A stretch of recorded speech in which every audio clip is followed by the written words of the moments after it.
You know, many years ago when I first came to London, I was lucky enough to meet a wonderful man, in fact, Paul Raymond.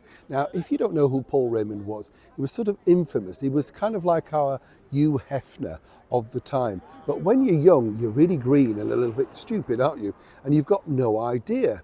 Now, of course, Paul Raymond had an amazing place called the Raymond Review Bar in the very heart of London. It was the epicenter of what you might call seedy Soho, you know, and it was kind of the sort of place that people mentioned, but you never went to, you know.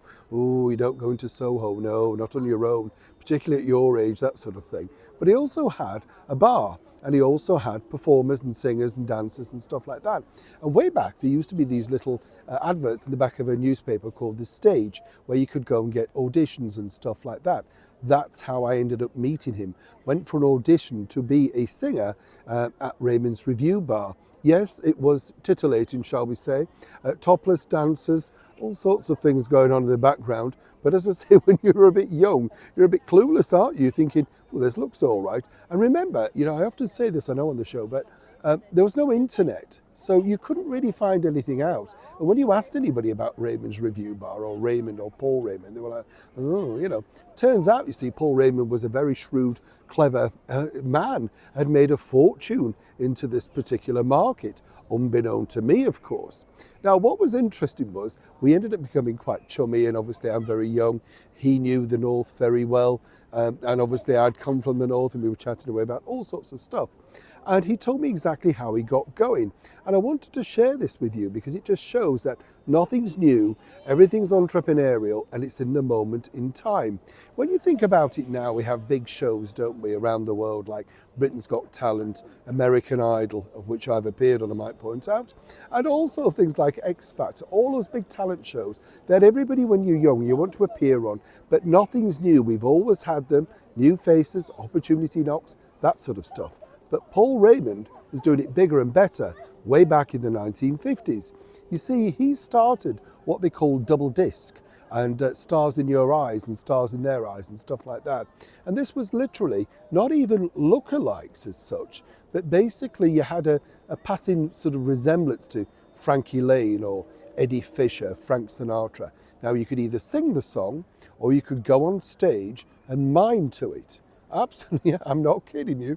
And as you can see from this bill here, from the Empire Theatre in Sunderland, that's exactly what Paul Raymond was doing to make a lot of money way back in the middle 50s, touring up and down the variety circuits of the United Kingdom. And he told me that this was a great success. He had this other thing where he brought in a very special microphone, and apparently this was American stereophonic and all this sort of stuff. But as he said, as long as they sort of had a passing resemblance to these people, people didn't care.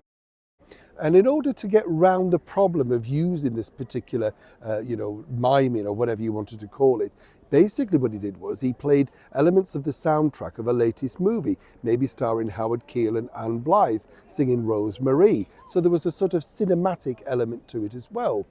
Of course, Paul Raymond became infamous, as I say, for all of the things that he ended up getting to do later on in life. You need to look his story up.